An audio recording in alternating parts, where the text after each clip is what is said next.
এখন আমরা সবাই যাচ্ছি স্টেশনে।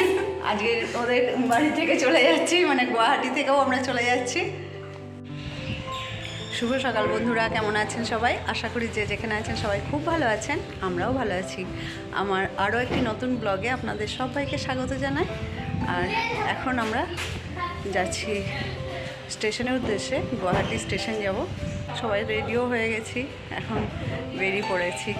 আর এখানে ব্রেকফাস্ট করে নিয়ে আমরা বেরোচ্ছি, তারপর দেখি। আর 12টা 20-তে তো ট্রেন আছে আমাদের সরাইঘাট 1 2 3 4 6 সরাইঘাট এক্সপ্রেস, ওটাতে করেই আজকে চলে যাব। Baby tata. আচ্ছা এখন তো আমাকে পেয়ার করে দিচ্ছে। সবাই রেডি হয়ে গেছি, মিনালও ছাড়তে যাচ্ছে আমাদের আবার। আর একটা উবের বুক করা হয়েছে।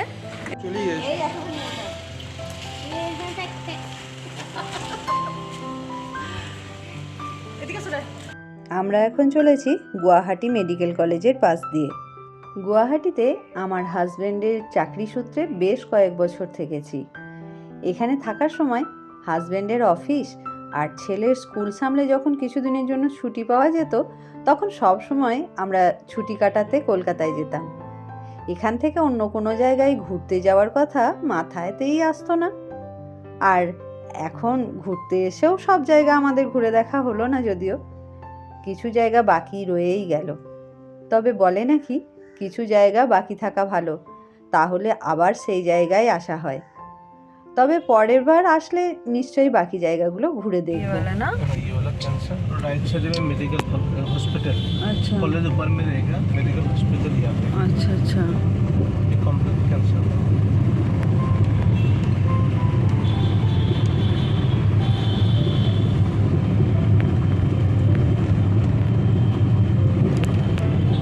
और आगे वाला ये है आपका न्यूरो सर्जरी, न्यूरोलॉजी और कार्डियोलॉजी दोनों यहाँ पे हैं।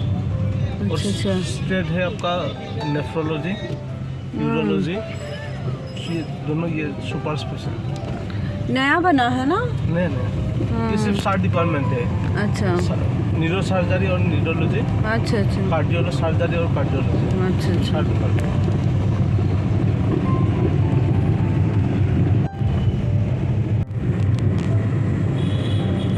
Assam state museum. আর এখন আমরা প্রায় পৌঁছেই গেছি গুয়াহাটি স্টেশনে। মিনালের গাড়ি করে ওরা 3 জন এসছে, আমার হাজব্যান্ড দীপংশু আর মা, আমি আর বোন এসছি এই ক্যাবে করে। আটা বেবি। মিনাল আর বেবি আমাদের এখানে ছেড়ে ওরা বাড়ি চলে গেল। আর এখন আমরাও স্টেশনের ভিতরে চলে যাচ্ছি। স্টেশনের ভিতরটা ঠিক এই রকম, খুবই সাজানো গোছানো এবং পরিষ্কার পরিচ্ছন্ন এই গুয়াহাটি রেলওয়ে স্টেশন।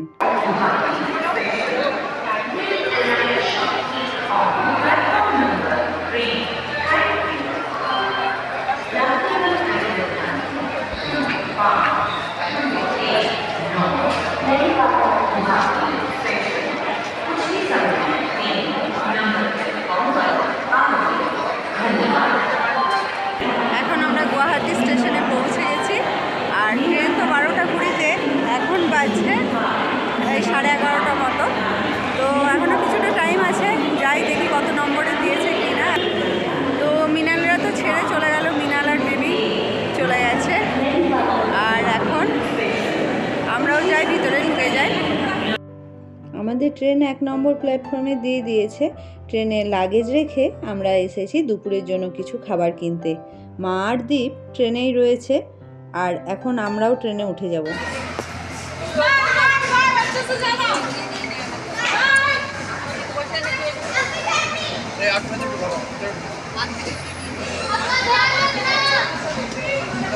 আজ আমাদের train 1 2 3 4 6 Guwahati Howrah Saraighat superfast express. আর এখন বাজছে 12টা 20। ঠিক রাইট টাইমেই আমাদের গাড়ি রওনা দিল গুয়াহাটি থেকে হাওড়ার উদ্দেশ্যে। গুয়াহাটি স্টেশন ছেড়ে তারপর প্রথম যে স্টেশনটায় আমাদের গাড়ি থামবে সেটা হচ্ছে কামাখ্যা। আর আমরা এখন কামাখ্যা স্টেশন চলে এসেছি। ট্রেন জার্নি আমার আর আমার হাজব্যান্ডের কিন্তু ভীষণ প্রিয়। প্রথম থেকেই আমরা ট্রেনে করেই যাতায়াত করতাম বেশিরভাগ সময়ই। যখনই ছুটি পেতাম বাড়ি যেতাম তখন ট্রেনে করেই যেতাম বেশিরভাগ সময়। এখন আমরা ক্রস করছি ব্রহ্মপুত্র, আর ব্রহ্মপুত্র নদের ওপরই তৈরি সেই নরনারায়ণ সেতু। বারবার যতবার দেখি ততবারই ভালো লাগে। পুরো সেতুটা ক্রস করতে বেশ কিছুক্ষণ সময় লাগে।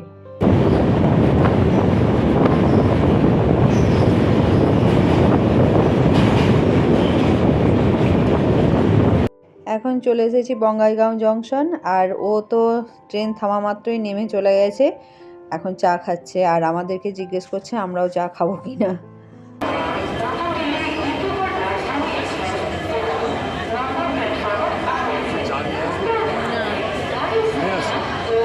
আজ আমরা বাড়ি থেকেই একটু সিদ্ধ ভাত খেয়ে নিয়েছি ব্রেকফাস্টে।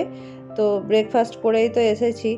আর দুপুরের খাবারের জন্য কিছু স্টেশন থেকে বার্গার, হটডগ এইগুলো, ফ্রুট জুস কিনে নিয়েছি। কারণ মানে আমার কাছে যে ছবি ভিডিওগুলো আছে সব পাঠাতে গেলে আমার নয় নয় করে 2 ঘন্টা করে পাঠাতে লাগে। দরকার না, ওই একটা করে রাখ, যেখান থেকে যার যার দরকার হবে যেটা যেটা সেটা নেবে, সেরকম হলে হবে। যাতে স্পেসও মানে স্পেসও কম করবে, এক জায়গা থেকে সবাই নিতে পারবে, এক জায়গা থেকে সবাই পেয়েও যাবে। তোর কাছেই তাহলে রাখ, তোর কাছেই থাকুক, আমরা যখন যার দরকার হবে তোর ওখানটা থেকে নিয়ে নেবো। গল্প করতে করতেই জানলা দিয়ে দেখি চায়ের বাগান, আর চা বাগান দেখতে কার না ভালো লাগে বলুন।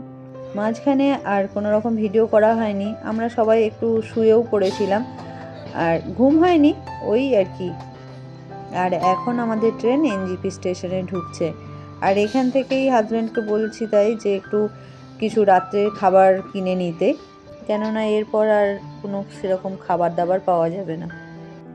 এখন আবার আপনাদের সাথে দেখা হচ্ছে পরের দিন সকালে হাওড়া স্টেশনে। গাড়ি থেকে নেমে, গাড়ি রাইট টাইমে হাওড়া স্টেশনে ঢুকিয়ে দিয়েছে। মা, বোন, দীপ, অংশু সবাই বর্ধমানে নেমে গেছে রাত্রিরেই, আর বাড়ি থেকে গাড়ি পাঠিয়ে দিয়েছে ওদেরকে নিয়ে যাওয়ার জন্য।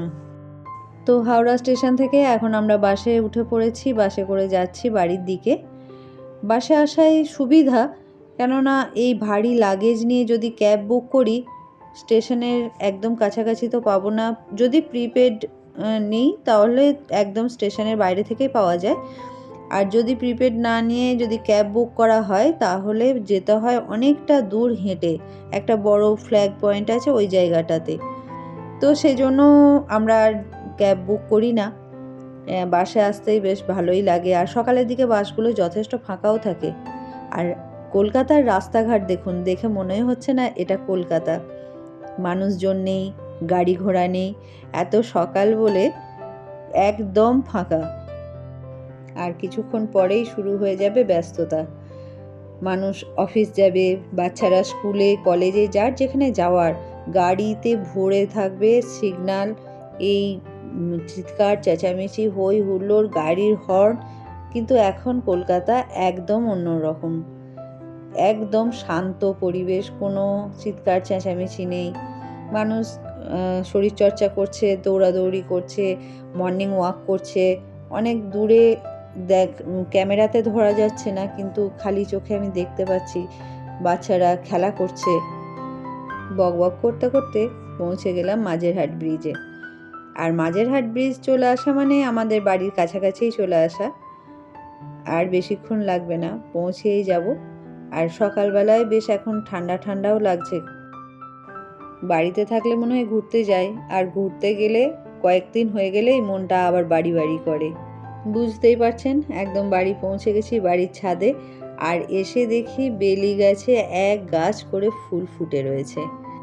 যাদের বাড়িতে পোষ্য থাকে, মানে পেটস থাকে, আর এই রকম গাছপালা যার বাড়িতে আছে, সেই সব মানুষের কোথাও ঘুরতে বেড়াতে যাওয়া মানে বিশাল টেনশনের ব্যাপার, যদি বাড়িতে অন্য কেউ না থাকে আর কি তাদের দেখাশোনা করার জন্য।